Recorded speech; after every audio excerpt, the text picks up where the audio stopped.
बड़ों को प्रणाम, छोटों को स्नेह और आशीष। मैं हूँ राजेश त्रिपाठी। स्वागत है आपका मेरे चैनल धर्म दर्पण में।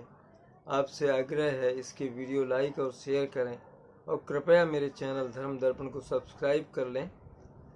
हम लोग अपने इस चैनल में राम कथा अर्थ के साथ तो कहते ही हैं। इसका जो मुख्य शीर्षक है, मेरे चैनल का जो नाम है धर्म दर्पण, उसके अंतर्गत हम लोग जो कथाएं कहते हैं, कुछ विचित्र धार्मिक प्रसंग, वही आज का प्रसंग है। ये भी विचित्र ही है, संभवतः आपने सुना हो, ना सुना हो तो आप सुन लीजिए।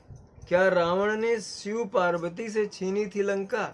आमतौर पर माना जाता है कि उसने कुबेर से छीनी थी, मगर एक प्रसंग ये भी मिला कि नहीं, शिव पार्वती से उसने छीनी थी लंका। रावण की लंका की भव्यता देखते ही बनती थी।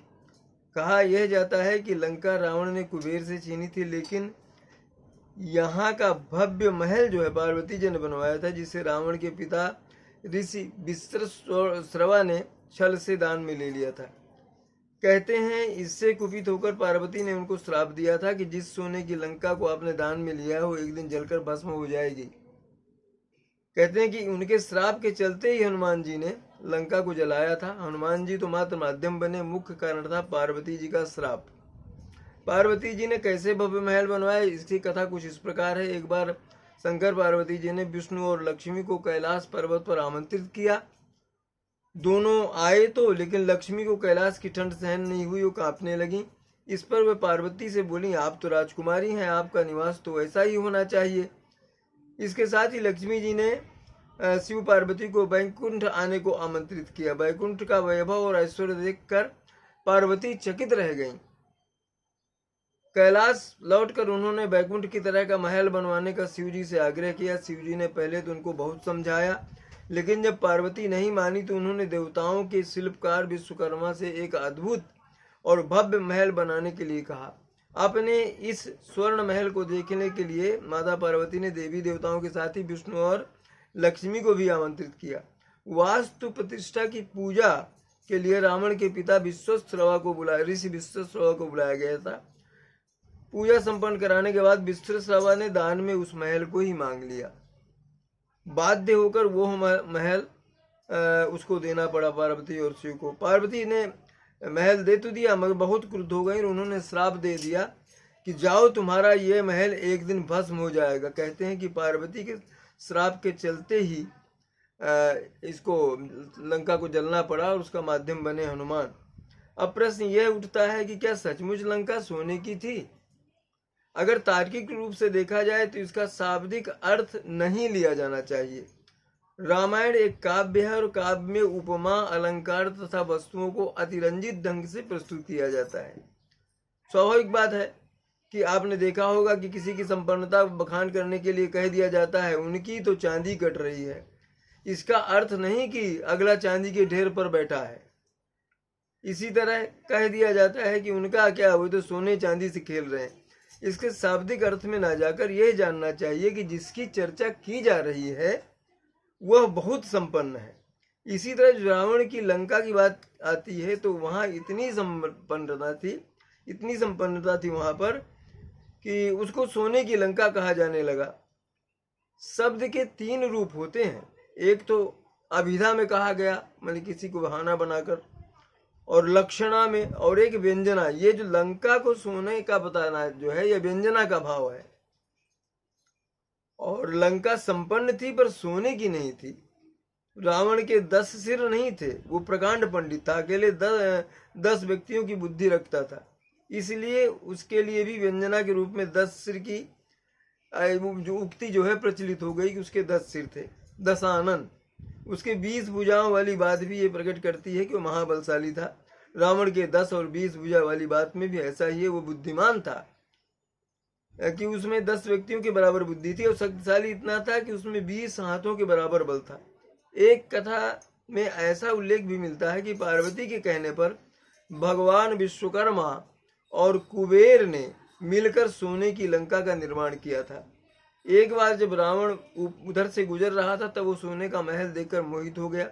महल पाने के लिए उसने एक ब्राह्मण का रूप धारण किया और भगवान शिव के पास पहुंचा उसने भगवान शिव से भिक्षा में सोने की लंका मांगी। भगवान शंकर पहले ही समझ गए थे कि यह ब्राह्मण के रूप में रावण है, लेकिन वो उसे खाली हाथ नहीं लौटाना चाहते थे, इसलिए उन्होंने सोने की लंका रावण को दान कर दी।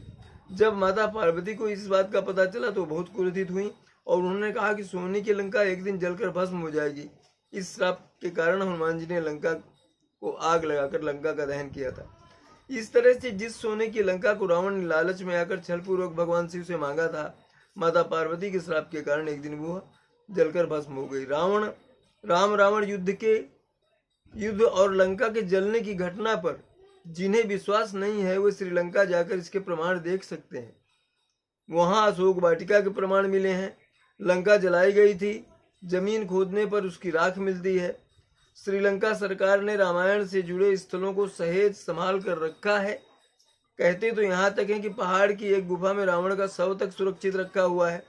श्रीलंका सरकार ने रामायण में आए लंका प्रकरण से जुड़े तमाम स्थलों पर शोध कराकर उसकी ऐतिहासिकता सिद्ध कर उन उक्त स्थानों को पर्यटन के रूप में विकसित कर लिया है। अब आप श्रीलंका जाकर रावण की लंका को देख सकते हैं। ऋषि विश्वश्रवा ने ऋषि भरद्वाज की पुत्री से विवाह किया था, जिनसे कुबेर का जन्म हुआ। विश्वश्रवा की दूसरी पत्नी कैकसी से रावण, कुंभकर्ण, विभीषण और शूर्पणखा पैदा हुई। लक्ष्मण ने शूर्पणखा की नाक काट दी थी।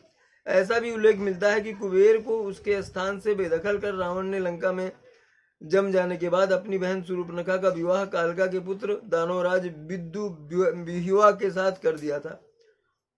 उसने स्वयं दिति के पुत्र मय की कन्या मंदोदरी से विवाह किया।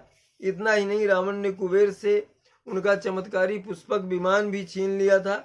रावण पर विजय प्राप्ति के बाद राम, लक्ष्मण, सीता व अन्य लोग उसी पुष्पक विमान से अयोध्या वापस आए थे। उसके बाद राम ने पुष्पक विमान कुबेर को वापस कर दिया था। रावण के भाई कुंभकर्ण का विवाह बलि की पुत्री वज्रज्वला से, गंधर्वराज महात्मा शैलूष की कन्या शर्मा से विभीषण का विवाह हुआ। कुछ समय पश्चात मंदोदरी ने मेघनाद को जन्म दिया, जो इंद्र को परास्त कर संसार में इंद्रजीत के नाम से प्रसिद्ध हुआ। मंदोदरी के रावण से अक्षय कुमार, मेघनाद, महोदर, प्रहस्त और विरूपाक्ष भीकम वीर पुत्र थे। ऐसा माना जाता है कि रावण के युद्ध में एक रावण कुल का एकमात्र विभीषण ही बचा है, बाकी उसके पूरे वंश का नाश हो गया। तो ये है आज रावण की लंका की कथा कि किस तरह उसने शिव पार्वती से छीनी, और एक प्रसंग ये भी प्रचलित है कि कुबेर से छीनी थी। तो आज के लिए इतना ही, मिलते हैं फिर अगले किसी इसी तरह के विचित्र प्रसंग के कथा के साथ। बड़ों को प्रणाम, छोटों को स्नेह और आशीष। नमस्कार।